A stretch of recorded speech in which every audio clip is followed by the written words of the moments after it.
perkara yang pokok yang mungkin dalam perjalanan. Yang kami hormati Syekh Malik Al-Hasan dari Malaysia yang merupakan keturunan ke-8 dari Sultan Hasanuddin. Kemudian Bapak Dr. Insinyur Hasan Hashim MT yang kami hormati,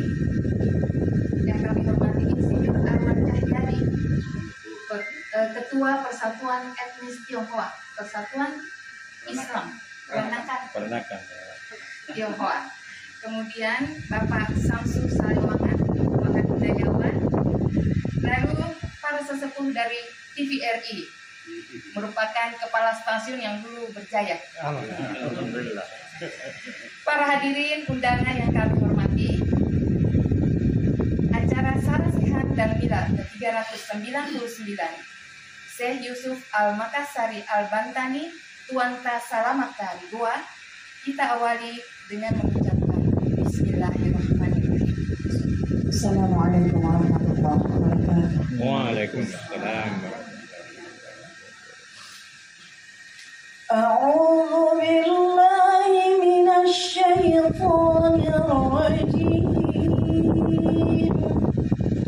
Bismillahirrahmanirrahim. Walladzi أوحينا إليك من الكتاب هو الحق مصدقا لما بين يديه إن الله بعباده لخبير بصير.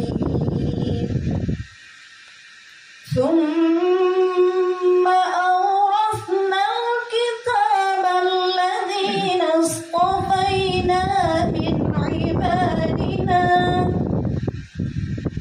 فمنهم ظالم لنفسه ومنهم مقتصد ومنهم سابق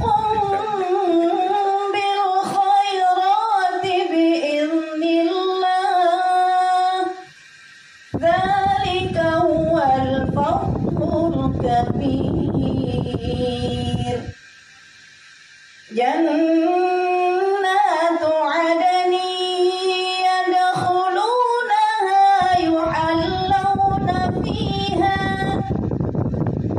يحلون فيها من أساور من ذهب ولؤلؤا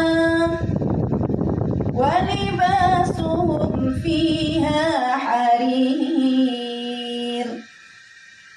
وقالوا الحمد لله الذي أذهب عنا الحزن إن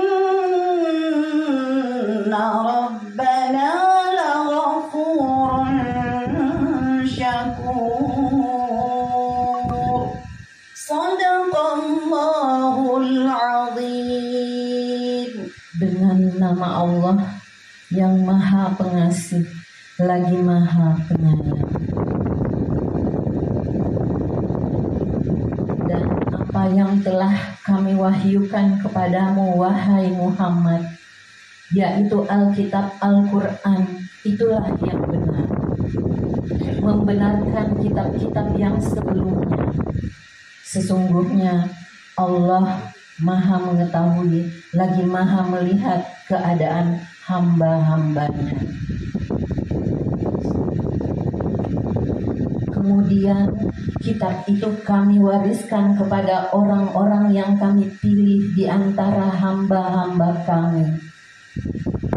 Lalu di antara mereka ada yang menzalimi diri sendiri, ada yang pertengahan, dan ada pula yang lebih dahulu berbuat kebaikan dengan izin Allah. Itulah dianugerahkan kitab karunia yang besar.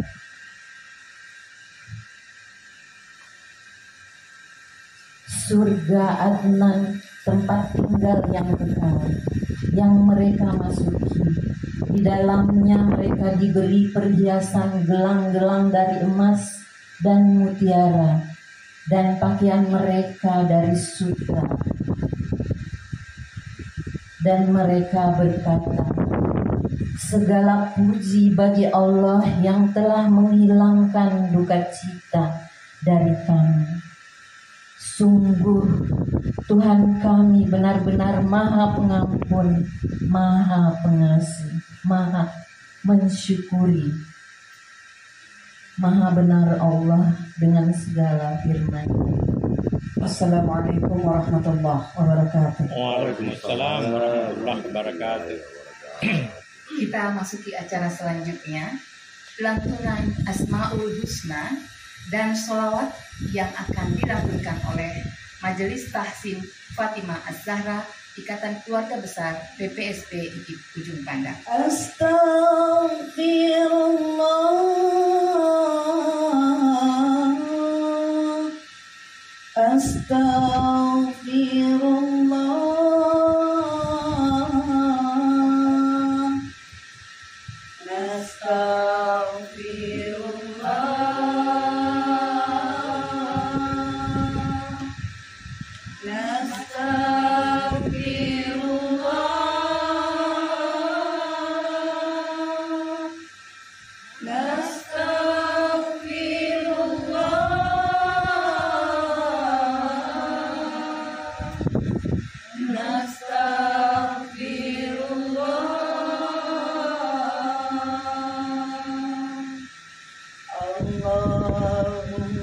sholli ala Muhammad, ya Rabbi sholli alaihi wa sallim.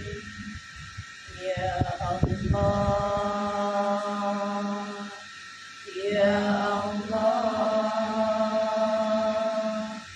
ya Allah. A'udzu billahi minasy syaithanir rajim.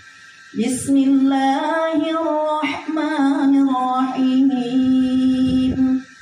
Walillahil asmaul husna fad'uuhu biha wa dharul ladzina yulhiduna fi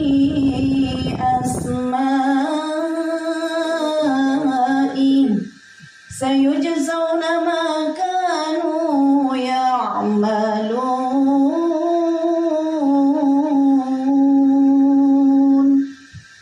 Ya Allah, ya Rahman, ya Rahim, ya Malik, ya Quddus, ya Salam, ya Mu'min, ya Muhaimin, ya Mutakabbir, ya Khalid, ya Baik, ya Musawwir, ya Ghaffar, ya Qahhar, ya Wahhab, ya Razzaq, ya Fattah, ya Alim, ya Qabid, ya Basit, ya Qabid, ya Rabi',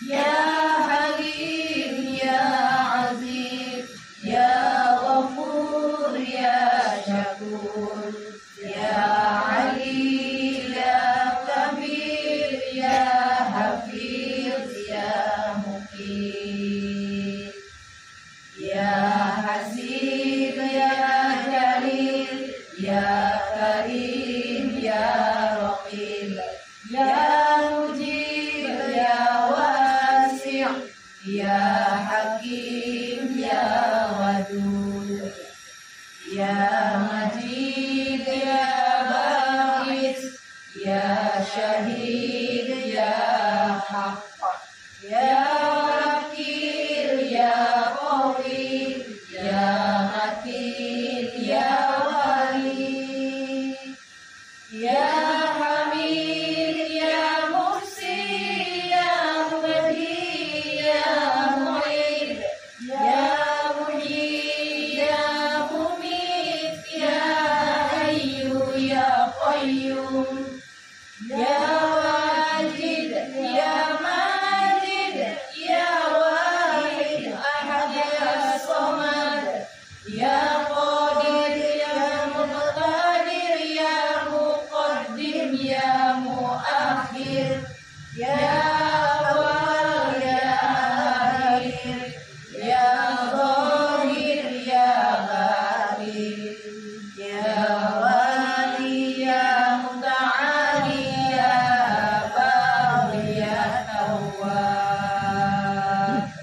Ya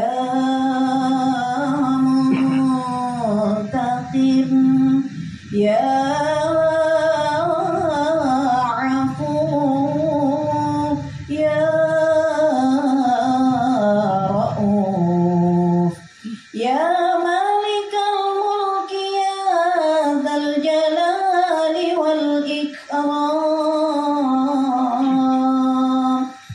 Ya Musid, Ya Jami', Ya Ghani, Ya Mughni, Ya Mani', Ya Dar, Ya Nafi', Ya Nur, Ya Hadi, Ya Badi', Ya Baqi, Ya Waris, Ya Rashid, Ya Sabur, Ya Allah, Ya Allah, Ya Allah, Ya Allah, Ya Allah. Assalamualaikum warahmatullahi wabarakatuh. Waalaikumsalam warahmatullahi wabarakatuh. Alhamdulillah wasukrillah wa la haula wa la quwwata illa billahil azim. Pertama-tama tentu saja puji dan syukur senantiasa kita panjatkan kehadirat Allah Subhanahu wa taala atas limpahan rahmatnya sehingga kita diberi kesehatan yang baik untuk datang ke tempat yang berkah ini, di samping untuk bersilaturahmi sekaligus untuk mengikuti milad salah seorang tokoh besar kita dari Sulawesi Selatan, yaitu Syekh Yusuf Al-Makassari Al-Bantani, atau lebih dikenal kalau kita di sini di Sulawesi Selatan Tuan Tasalam. Kebetulan makam beliau tidak jauh dari sini, mungkin hanya sekitar 200 meter dari sini, sehingga mudah-mudahan apa yang kita lakukan pada sore hari ini berkah dan menjadi amal kepada kita semua. Pertama-tama yang kita hormati dan banggakan ayahanda Bapak Haji Mapaturu Karikio yang beliau lagi istirahat. Beliau juga sekaligus sebagai pembina Ikatan Keluarga Keturunan Syekh Yusuf, yang anggotanya ini lintas benua, baik itu di Asia maupun di Afrika dan Australia, bahkan di Eropa. Dan pada kesempatan kali ini milad kita ini yang ke-399 juga dirangkaikan dengan secara sehat, yang dimaksudkan agar aktualisasi 3 warisan besar yang sampai hari-hari ini di generasi kekinian tetap kita aktualkan dan jadikan sebagai spirit untuk maju, lebih maju lagi, yaitu warisan keulamaan, kecendekiawanan atau keintelektualan, dan kepahlawanan. Tidak banyak tokoh di dunia ini yang memiliki jejak sejarah pada 3 hal besar seperti ini. Saking besarnya ketokohan beliau sehingga diakui sebagai pahlawan nasional di 2 negara, yaitu di negara kita sendiri Indonesia dan di Afrika Selatan. Nah, kita banyak kedatangan tamu dan salah satunya adalah saudara kita, keluarga besar kita dari Malaysia, Syekh Malik Al-Hasan. Saya kira kita semua berbahagia karena acara kita kali ini dihadiri oleh saudara kita dari jiran, ya, istilah orang Malaysia. Saudara Nusantara. Oh, Nusantara, ya. Kalau Nusantara kita satu. Ya, saya Samsu Salewangan dari Gajah dari Ikatan Kerukunan Keluarga Goa di Jakarta, ya, sekaligus sebagai penanggung jawab pembudayaan di IKKG. Jadi di luar Goa di sini, ya. Kebetulan saya diberi amanah ya untuk perantau, orang Goa di rantau sana, maka kita juga aktif melakukan kajian sejarah, pewarisan nilai-nilai termasuk spirit dari Tuan Tasalawaka ini. Dan pada sore hari ini Sarasian kita akan kita mengundang budayawan kita di sini yang tidak kalah masyhurnya di Indonesia ini, yaitu kalau saya ini ayahanda kami sebenarnya ini beliau, yaitu Dr. Insinyur Haji Hasan Hasim Daisiki. Beliau budayawan Goa sekaligus ilmuwan. Karena beliau generasi kekinian, jadi bukan di pahlawan POC ya, tapi pahlawan keilmuan. Karena beliau banyak merintis media-media pembelajaran generasi muda di Goa. Nah, tema sentral kita tetap pada 3 warisan besar dari Tuan Tasalawaka ini yang menjadi pokok kajian kita yang akan dihantarkan oleh beliau. Mungkin sekitar 20 menit, lalu setelahnya itu kita bincang-bincang gitu ya, dari nanti. Iya. Dan ya, saya kira untuk lebih mempercepat waktu yang mengefektifkan waktu, kita persilakan dulu ke beliau Dr. Insinyur Hasan Hasim Daisiki untuk memberikan pokok-pokok pikiran tentang Tuan Tasalawaka ini tadi. Waalaikumsalam warahmatullahi wabarakatuh. Alhamdulillahirrahmanirrahim. Salatu wassalamu ala asyrafil mursalin Sayyidina Muhammad wa ala alihi wa sahbihi ajma'in. Allah Subhanahu wa taala mempertemukan kita di tempat ini. Saya kira suatu maksud untuk membangun kebersamaan sebagaimana yang leluhur kita pernah rintis. Si Yusuf itu diakui oleh Nelson Mandela.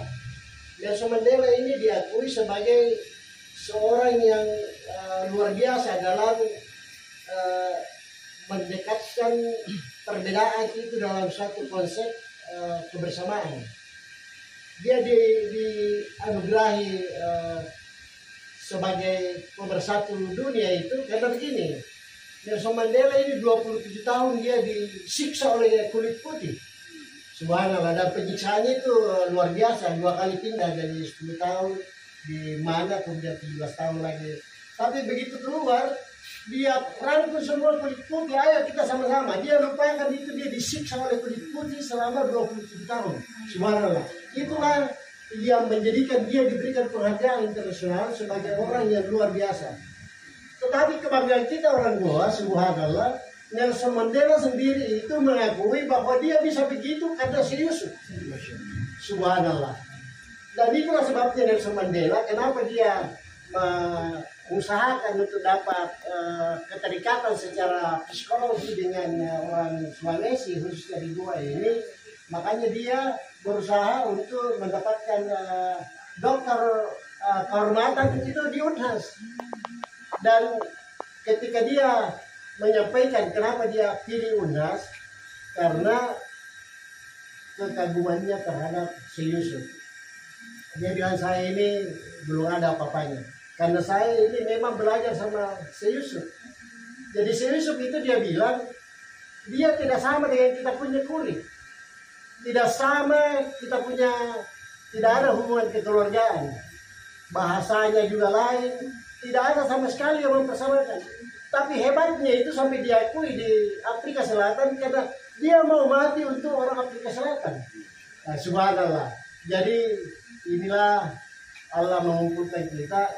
Saya akan lebih cenderung untuk, karena waktunya sangat singkat 20 menit, untuk bagaimana orang-orang yang hadir di sini kita bina suatu kebersamaan untuk menciptakan sesuatu menurut beliau Indonesia cipta tanah air menuju Indonesia emas 2045. Ini sisa sedikit waktunya ini.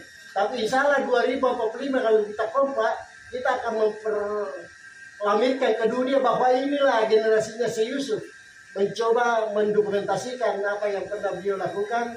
Dengan saya sama Pak Sultan ini lagi menggagas Museum si Yusuf di kawasan pusat peradaban pembangunan pelestarian Islamik di Indonesia. Ya insya Allah. Jadi dalam konteks itulah saya mau mencoba-coba, saya sudah sampaikan ke beliau, kita harus bergabung semua ini.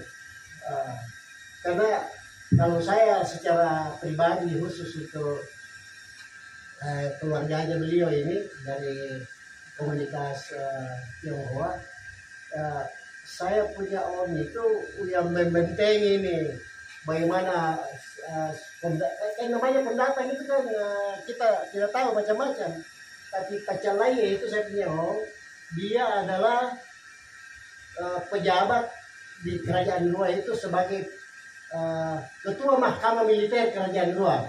Nah, saya kira kita semua tahu Pacalaya. Jadi Pacalaya ini salah satu kehebatannya karena satu-satunya orang yang ditakuti ketika masuk di Sulawesi Selatan itu oleh Westerling adalah Pacalaya.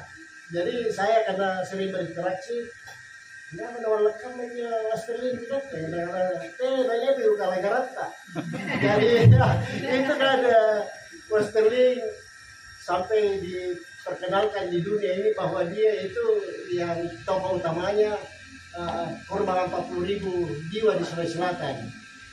Nah, jadi subhanallah, waktu saya sudah 8 tahun jadi narasumber di TVRI dan saya punya host itu pernah menanyakan saya, Hasan ini ilmunya apa? Saya bilang kenapa tanya? Saya bilang ini kan kita sudah lama ini membawakan tirai budaya dulu, baru sekarang apresiasi budaya. Dan saya mau tahu Pak Hasan kan insinyur, ilmunya apa sebenarnya ini? Dan saya bilang begini, saya ini ilmu mengenai budaya itu saya dapat dalam konteks keseharian saya. Dan saya memang dari anak-anak cinta kepada bagaimana cerita-cerita terhadap keberadaan Indonesia, termasuk cerita Syekh Yusuf itu saya dapat bukan dari belajar dari buku, tapi dari setiap orang yang punya ilmu apa saja saya dekati. Jadi saya punya om itu hampir setiap minggu kedatangan tamu dari seluruh dunia ini. Dan ketika ada tamunya itu saya pasti ke sana mendampingi beliau. Dan saya mendapat keyakinan menjawab dari host di TVRI itu, kenapa Pak Hasan insinyur menjadi narasumber budaya. Ternyata om saya itu saya dapati bukunya di Universitas Leiden di Belanda, bongkar-bongkar di sana itu ada 20 buku yang referensi menceritakan bagaimana Indonesia khususnya di Sulawesi Selatan ini, terutama yang pernah tinggal di sini Profesor Dr. Sabot, kemudian dari Krila yang dari Filipina ini Profesor Benny de Rayas. Kita kasih pandangan dia dan rupa karena kedekatannya itu orang Filipina yang pernah mempelajari bagaimana anak istiadat Makassar itu. Dan saya sendiri beberapa kali didatangi dari orang-orang yang peduli terhadap sejarah itu, termasuk dari televisi Kalimantan itu pernah datang khusus mewawancarai saya. Dia mau tahu kenapa orang Sulawesi itu survive ketika dia berada di daerahnya orang. Ya, jadi saya bilang begini, karena waktunya singkat ini kita persingkat saja. Orang Sulawesi kemana-mana itu ada 3 ujung yang dia bawa. Dan inilah falsafah yang luar biasa Bapak dan Ibu sekalian. Jadi untuk melakukan dan memang tidak main-main ini orang Makassar. Dan Sultan Hasanuddin itu dijuluki sebagai ayam jantan orang timur, dari timur. Karena Belanda itu memang walaupun pernah dia menandatangani perjanjian Bunga sebagai kompromi itu, tapi itu persoalan kemanusiaan. Tapi karena Sultan Hasanuddin itu tidak ada pahlawan yang seperti beliau. Dan ayam jantan itu karakternya tidak terlalu jauh dari apa yang Sultan Hasanuddin. Jadi Sultan Hasanuddin itu kalau ada musuhnya dia kejar sampai dia dapat. Buktinya itu di Buton ada namanya Pulau Makassar, di depannya Pulau Buton itu namanya Pulau Makassar. Jadi waktu saya ke sana saya penasaran kenapa ini pulau namanya Pulau Makassar. Ternyata pasukan Hasanuddin itu yang ratusan ribu dia bawa untuk mencari musuhnya di Buton itu, dia ambil lokasi pulau itu sebagai basic untuk mengatur strategi bagaimana menghadapi ini musuhnya yang ada di Buton. Dan itulah juga sejarah yang pahit bagi kita di Kerajaan Goa karena kurang lebih 10.000 dari 100.000 pasukan yang dibawa oleh Sultan Hasanuddin ke Buton itu tewas di pulau itu. Nah, kenapa? Karena di samping kekuatan persenjataan, karena waktu itu sudah dijalin hubungan dengan POC untuk mempertahankan bagaimana pasukan Hasanuddin ini bisa diatasi, sehingga beliau, ya saya kira itu salah satu juga yang menginspirasi Sultan Hasanuddin menandatangani perjanjian Bungaya, karena korban yang begitu banyak itu di Pulau Buton. Tapi saya telusuri kenapa begitu banyak korban sampai 10.000. Ternyata ini Belanda kurang ajar, kan ini kan pulau. Dia kelilingi itu pulau, dia embargo. Jadi tidak ada bahan makanan yang bisa masuk di situ dia. Jadi ini kasihan banyak yang mati lapar di pulau ini. Ya subhanallah.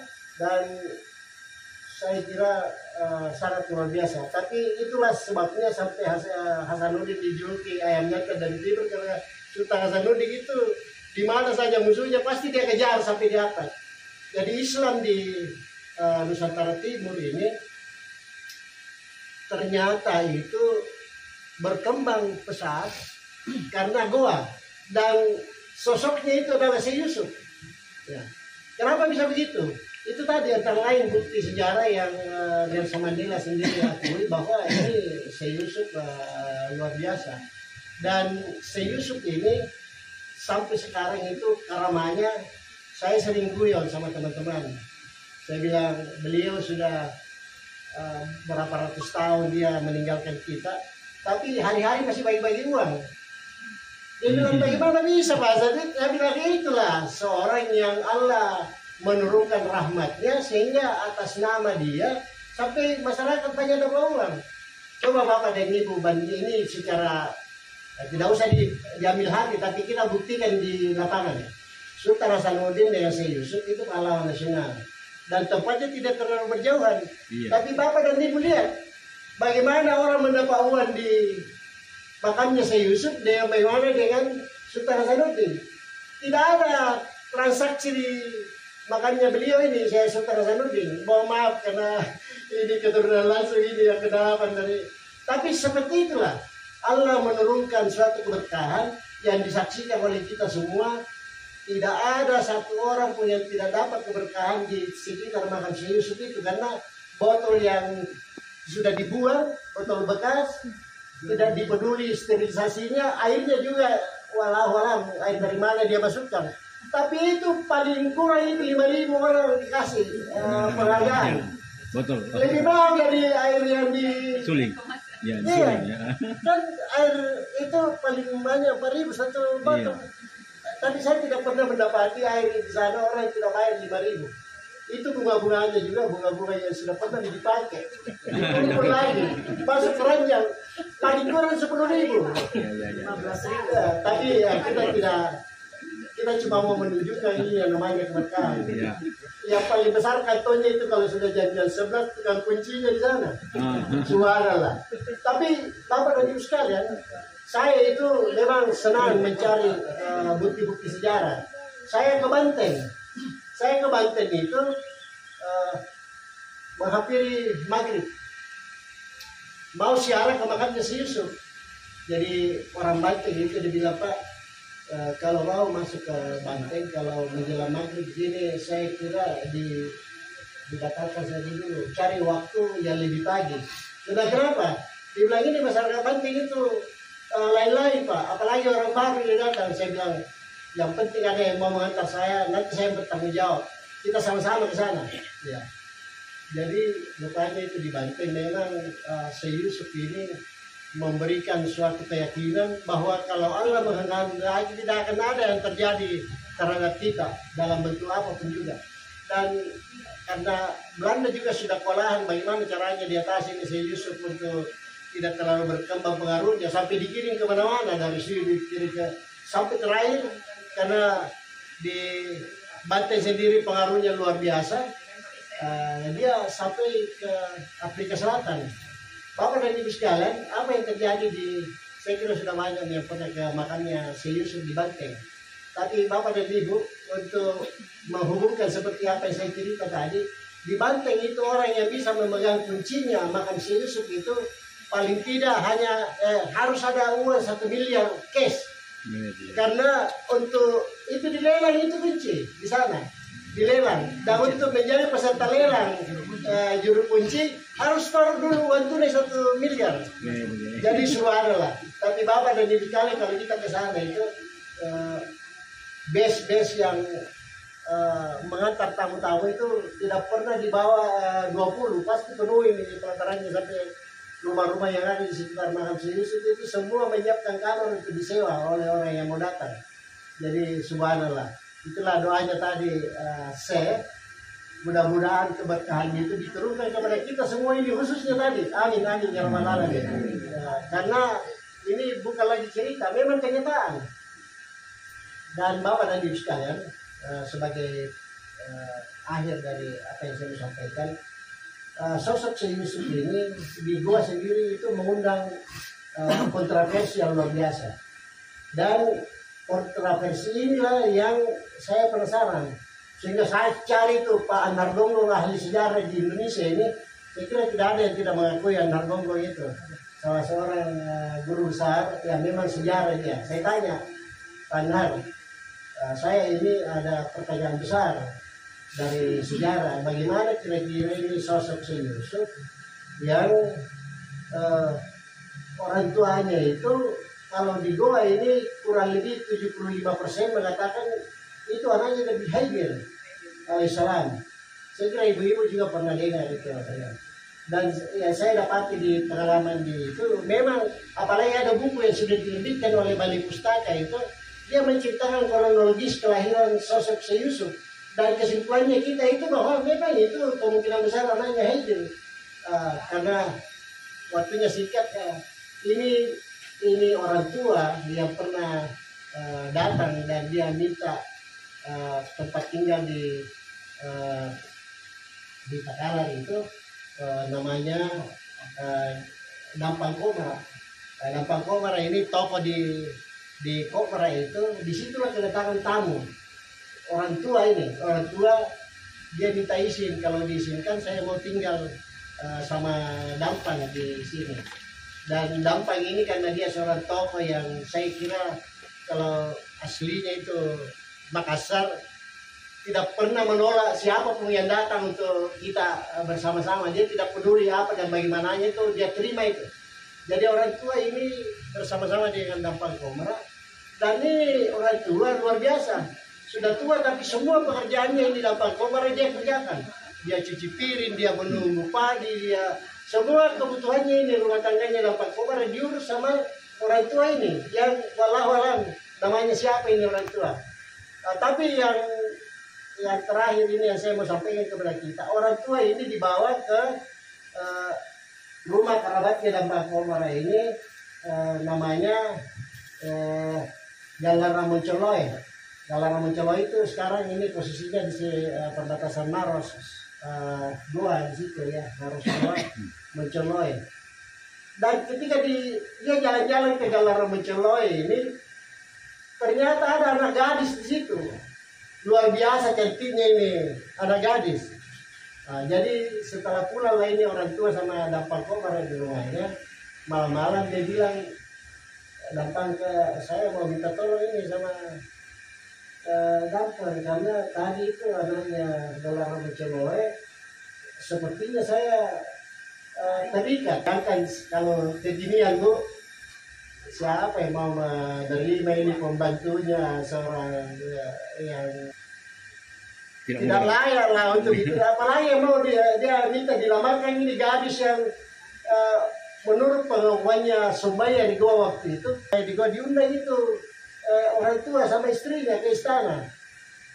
Karena ya datang ke Dampang Komara. Kalau kita ada pertemuan di kerajaan, yang diutus oleh petugas istana, cari tahu dulu kenapa ini tidak datang ini.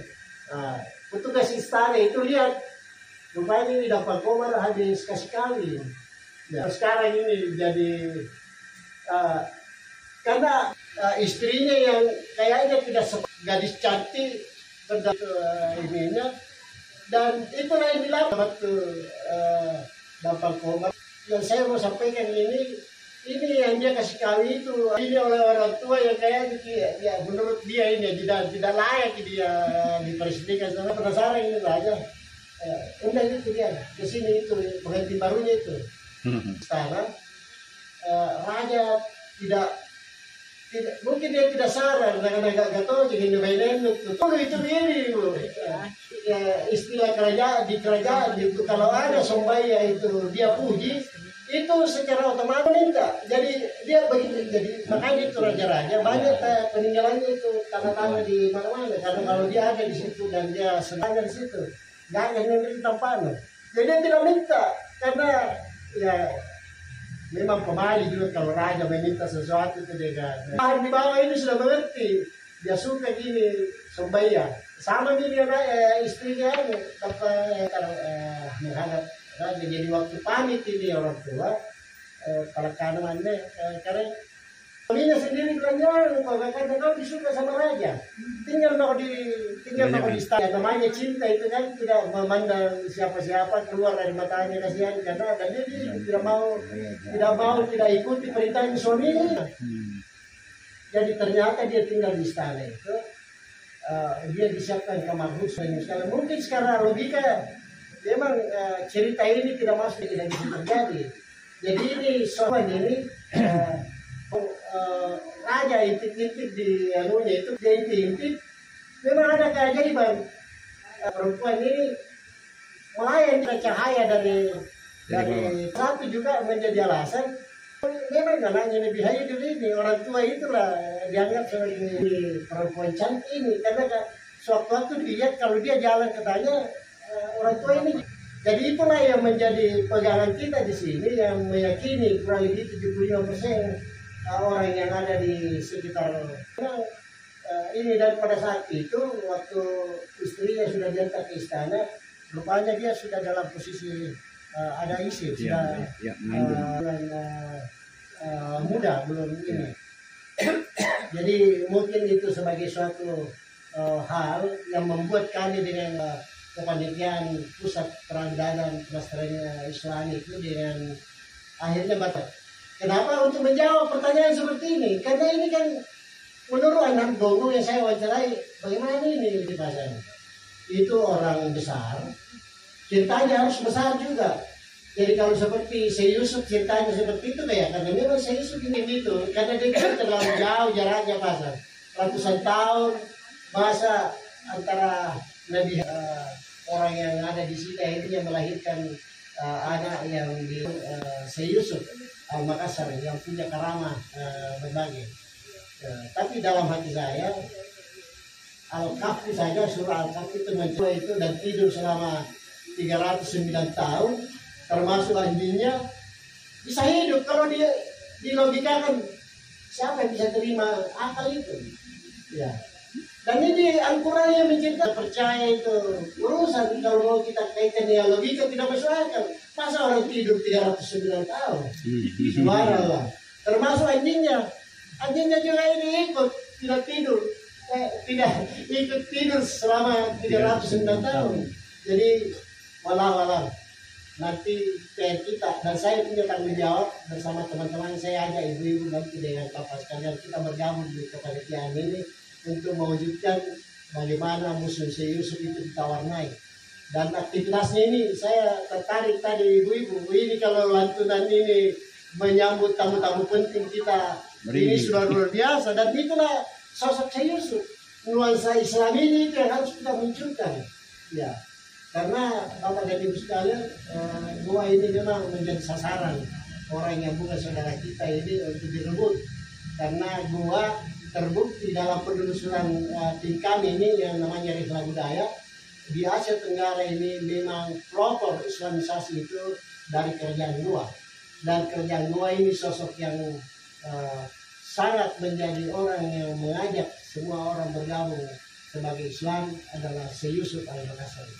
Ya kita bacakan dengan perhatian untuk beliau atas hal yang disampaikan hari ini. Al-Fatihah. Alhamdulillah. Ya Amin amin ya rabbal alamin. Terima kasih. Wabillahi taufiq wal hidayah. Assalamualaikum warahmatullahi wabarakatuh. Waalaikumsalam.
Ya, jadi saya mendapat warisan asbab bukan nasab, insya Allah. Saya Yanti Isnawati, termasuk anggota dari Persaudaraan Cinta Tanah Air Indonesia yang dijiwai manunggalnya keimanan dan kemanusiaan. Jadi ada hubungannya kenapa kami ingin mengangkat kembali Syekh Yusuf ini di Makassar. Karena kenapa di Afrika Selatan bahkan di dunia lebih terkenal daripada di Makassar. Lebih menghormati Syekh Yusuf di Afrika Selatan daripada di Makassar. Waktu saya ke Afrika Selatan ditanya, kamu dari mana? Indonesia. Syekh Yusuf. Astagfirullah, saya sendiri waktu itu masih tinggal di Jakarta, belum pernah ke makam Syekh Yusuf. Jadi bagaimana? Kemudian saya masuk ke organisasi Persaudaraan Cinta Tanah Air yang dijiwai manunggalnya keimanan dan kemanusiaan ini. Kenapa pemrakarsa dari PCTA Indonesia ini sering menyatakan bahwa Yanti, kamu dari Makassar, kapan balik ke Makassar? Di sana ada Syekh Yusuf. Ketika pertama kali saya ke makam Syekh Yusuf sangat kumuh. Kemudian beliau pendiri ini ingin mengunjungi makam. Saya datang lagi kedua kalinya, alhamdulillah udah bersih gitu. Ketiga kalinya datang bersama beliau pendiri, Syekh Muhammad Muhtarullahil Mujtaba Mukti. Beliau adalah pemrakarsa Persaudaraan Cinta Tanah Air. Dan Bapak Anhar Gonggong itu sangat mengagumi beliau. Beberapa kali beliau ke Jombang gitu. Nah, hubungannya PCTA Indonesia dengan Syekh Yusuf ini, mungkin di situ kami lupa membumikan warisan keulamaan, kecendiakawanan, kepahlawanan, dan kemanusiaannya. Bahwa Syekh Yusuf itu bukan hanya bapak sangat dikenal oleh orang Islam, bukan. Tadi Bapak udah menyatakan bahwa Nelson Mandela itu gurunya itu Syekh Yusuf gitu. Nelson Mandela bukan Muslim. Dan di Afrika Selatan bukan hanya orang Afrika, banyak sekali orang Belanda, Perancis, apa segala. Jadi dia kemanusiaan, saya kira ya, keimanan dan kemanusiaan, bahwa tidak ada perbedaan agama, tidak ada perbedaan suku, tidak ada perbedaan warna kulit. Itu yang kita ingin angkat di Persaudaraan Cinta Tanah Air Indonesia. PCTA Indonesia ini antar budaya, antar agama, karena tujuannya itu ingin melestarikan bangsa Indonesia, melestarikan kebangsaan, nilai-nilai kebangsaan, bahwa semua ini sudah ada di dalam diri Syekh Yusuf. Tidak ada pahlawan yang lain di Indonesia ini. Kalau kita bilang pahlawan dari Aceh, pahlawan dari mana, tapi Syekh Yusuf itu Al-Makassari, Al-Bantani, dan Afrika Selatan. Bahkan dunia mengenal beliau. Gitu. Jadi agak gemes juga gitu. Kenapa sih anak-anak muda ini? Kita ini semua bukan nasab Syekh Yusuf, tapi kita ini asbabnya gitu. Jadilah kita itu menjadi teladan. Bahwa Islam pun mengajarkan kita tidak memandang perbedaan-perbedaan keturunan, warna kulit, kebangsaan, apalagi yang lain-lain lah gitu. Itu yang ingin kita angkat. Yang ingin saya tanyakan, satu, kenapa Syekh Yusuf ini sampai tidak terlalu terkenal nih di masyarakat, mungkin di masyarakat Makassar gitu. Padahal dari sinilah beliau berasal. Disinilah jiwa-jiwanya Syekh Yusuf itu ada di sini gitu. Kenapa Pak? Apa yang harus kita lakukan di sini? Apa selain kita sarasehan dan insya Allah tahun depan kita melakukan besar-besaran tentang milad Syekh Yusuf ke-400 insya Allah gitu. Mudah-mudahan ya bisa kita bagaimana caranya gitu kita gerakkan ini di sini untuk permulaan di Makassar kemudian seluruh Indonesia insya Allah. Itu aja. Terima kasih. Mohon maaf kalau agak berapi-api. Assalamualaikum warahmatullahi wabarakatuh.